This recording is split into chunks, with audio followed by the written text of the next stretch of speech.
വന്യമൃഗങ്ങൾ ജനവാസ മേഖലയിലേക്ക് ഇറങ്ങുന്നത് പല കാരണങ്ങൾ കൊണ്ടാണ്.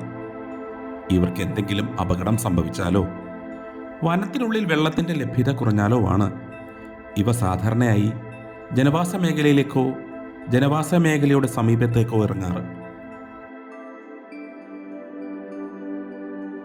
കഴിഞ്ഞ ദിവസം പത്തനംതിട്ട തണ്ണിത്തോട് മോഴിക്ക് സമീപം കല്ലാറ്റിൽ പിടിയാനയും ഒരു കുട്ടിയാനയും ദിവസങ്ങളായി കല്ലാറ്റിൽ നിലയുറപ്പിച്ചിരിക്കുന്ന ദൃശ്യമാണ് നമ്മളീ കാണുന്നത്.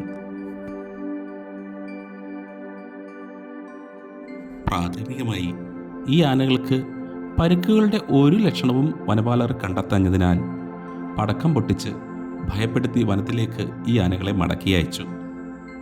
നിർഭാഗ്യമെന്ന് പറയട്ടെ, പിടിയാനയെ കല്ലാറിന് 2 കിലോമീറ്റർ അകലെയായി ചരിഞ്ഞ നിലയിലാണ് വനപാലകർ കണ്ടെത്തിയത്.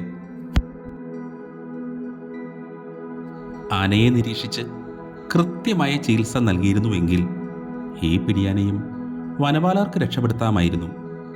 എന്ത് ചെയ്യാൻ, വനപാലകരുടെ അനാസ്ഥയിൽ ചരിക്കുന്ന ആയിരക്കണക്കിന് ആനകളുടെ ലിസ്റ്റിൽ ഈ പാവം ആനയും പെട്ടെന്ന് വേണം പറയാൻ.